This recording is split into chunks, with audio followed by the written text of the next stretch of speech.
Greetings and salutations. Welcome to another episode of 365 Days of Gaming. Really appreciating you taking time to check out this video. Like, comment, share, subscribe. Greatly appreciate it, so thank you in advance. Back with another RPG, but not a traditional style RPG. This is a sequel to one of my favorite games of all time. One of my favorite RPGs of all time. Not Dragon Age 2. Not to skip that one, I'm sorry. This is Dragon Age Inquisition. Now, this game is still very highly regarded by me and mine. I don't know about everybody, but I get the criticisms of it, but I understand what they were trying to do. Dragon Age 2 tried to Mass Effect itself up after Dragon Age 1, which in theory is a good idea, but the execution kind of was left lacking. But I feel like this one, in Inquisition, they kind of figured it out. So I'm not playing my original character from Dragon Age 1, which that's one of the first reasons I didn't like Dragon Age 2, but that's not here nor there. So you make a character, you're going to be the Inquisitor, right? So I made another mage, as I want to do. You know, visually, we have upgraded significantly, so I will give them that. And they still wanted to try to make it more action style, so the battle system is less Dragon Age 1, more Dragon Age 2. Understandable, I get it. The overall package is still really good Dragon Age action. So, you know, the characters, you're still making a lot of decisions, sometimes very tough ones, which is what we look for, right? Multiple ways to kind of approach the game as far as how you tackle certain things. Do you upgrade certain things about it? Because you're going to have to manage basically like a whole army in this game. Very similar to Mass Effect 3, right? Like your galactic readiness is kind of like your power in Dragon Age Inquisition. And again, this is not a bad thing. You know, you're essentially still fighting Darkspawn. There are dragons in the game much later in the game, so we're not going to see them here because my original playthrough was on the PS4, and I'm pretty sure I don't have any access to that save file because I think that was prior to cloud states or cloud saving.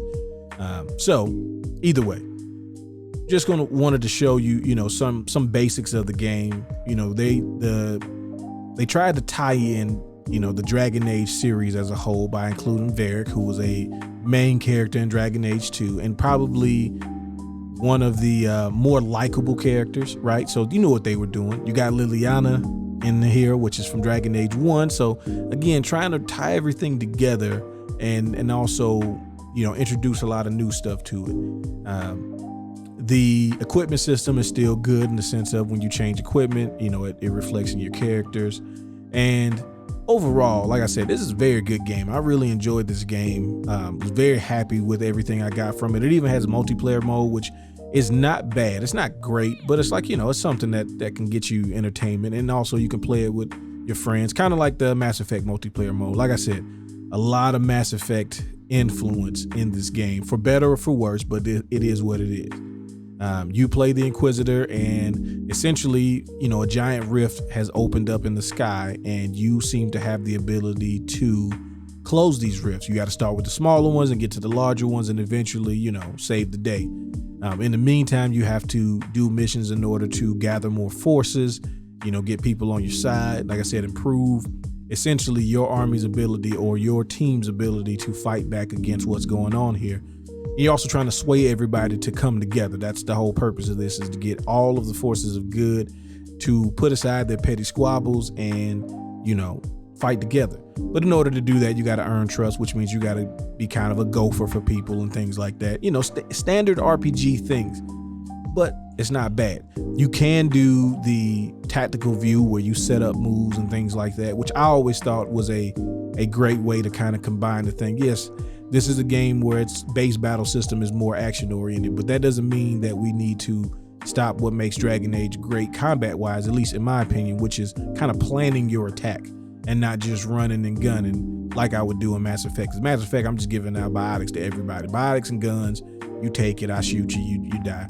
But in this game, you kind of want to plan out what each person does. Like you want to have Cassandra in the front tanking things. You want to make sure that you and like me and Solus are both mages, so speccing them differently so that we can both do important things in our group, but also kind of stick in the back and not do too much and not get carried away. Having somebody like Varric shoot shots and lay traps and things like that And you meet a bunch of other people in this game. I mean, you know, Dragon Age, even in 2, I will say that they still do a great job with having a supporting cast that's really good.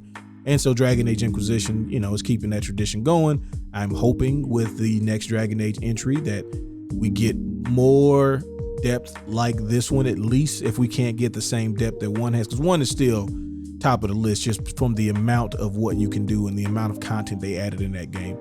But Dragon Age Inquisition does a really good job of bringing the series back to what we knew and love and making it something that I'm looking forward to the next one, which is kind of part of the thing, to get me to buy the game and then get me to be happy with it, so I buy the next one. If you know about Inquisition, talk to me. Favorite character, you know, what did you enjoy about this particular entry into the series? How does it stack up for you overall in the series? All those things, love to hear from you about. Either way, I appreciate you letting me reminisce with you. Y'all have fun. Y'all be safe. Peace.